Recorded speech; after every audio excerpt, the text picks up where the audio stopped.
What do you do to be in the game of being creative? What things do you do to keep your creative imagination in a flow?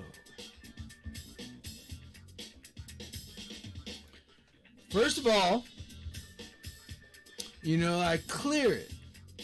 I clear it. Just like when I'm getting ready to paint, I clear the palette. Because in daily life and during your daily life, you get kind of shut down and distracted because everything is kind of you do, right, is repetitive, right, and it doesn't expand a lot. A lot of it is just the rhythm and the duty. That's why I always use the metaphor of music to explain anything. The metaphor of music, not the actual music. The music of being able to use what I call the looking glass, Lewis Carroll, the looking glass, use a metaphor to look at a complex emotional experience in life, right? And so to stay creative in that, right, you got to stay curious. Just like tonight at the John Muir Law presentation, right? He always uses, some scientific facts. And he was like, how many questions do children have, each day? Up to age 4. And I think he said they have like over 300, 400 questions.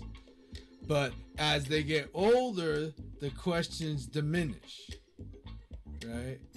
And the questions to me are like, like all this pop culture we're talking about, like you had that song and why you're so drawn to it and why it's a popular song and all that is because to me, the way I get it, is there portals for me to use my imagination, get into transcendent thought, just like, once again, John Muir Law talking about, we live on this planet and nature has so many mysteries. It's just, it's covered in them, and it goes deeper and deeper and deeper.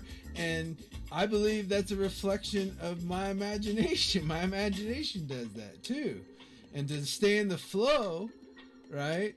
I think with why, it goes back to my coup course that I teach. My master coup course, the first 15 lessons are straight up, going your mind is the mechanism of a camera, right? And so, if I look the way I look at it in my studies, of short verse and haiku, right, is basically the masters or the ones, in the mythology.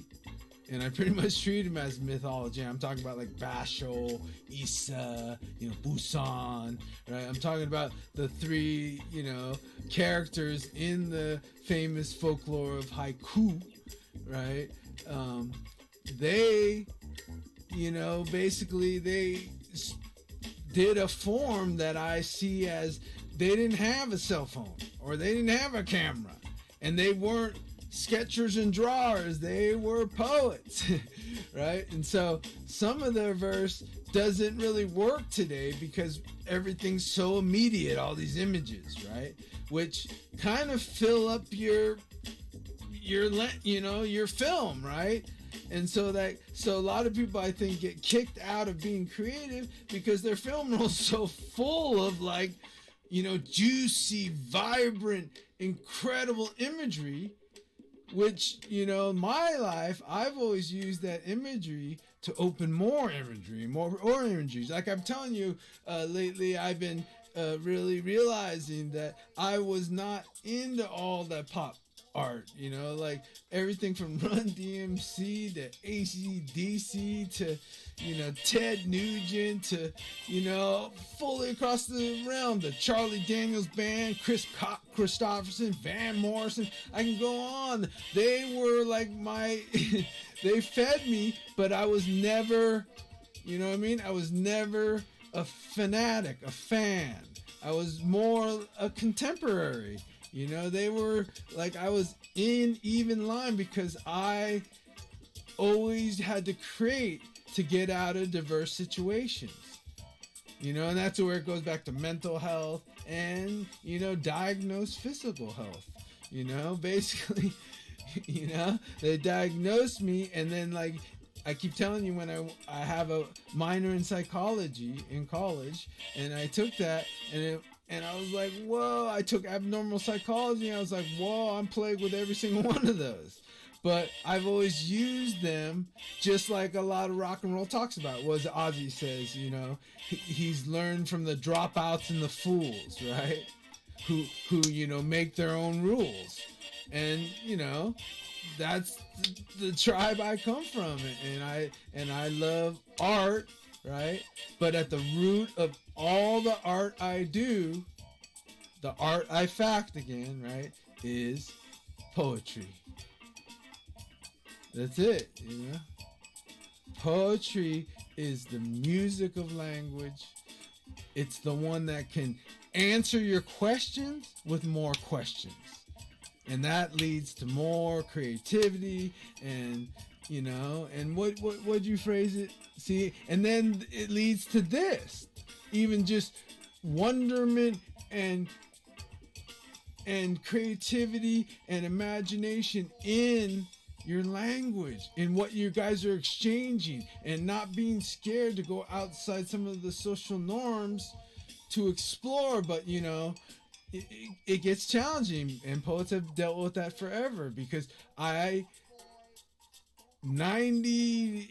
of the time I look through the looking glass, so I'm looking at all the dimensions, not just black and white, you know, and it goes back to that lens thing. So, you know, Issa, Busan, and Basho, the ku poets, the haiku poets that are known in the mythology of haiku and are, you know, westernized, because, you know, that's my language, you know, because my root language was removed, you know, because the Japanese internment camps. So I believe I went to the next level is when, you know, faith happened, and I ran into all the poets, and, you know, from the Black Mountain School of Poets, which is one heavy root of mine, but I'm also raised and born in California, which is, you know, the home of Jack Kerouac, all the way to Henry Miller to, you know,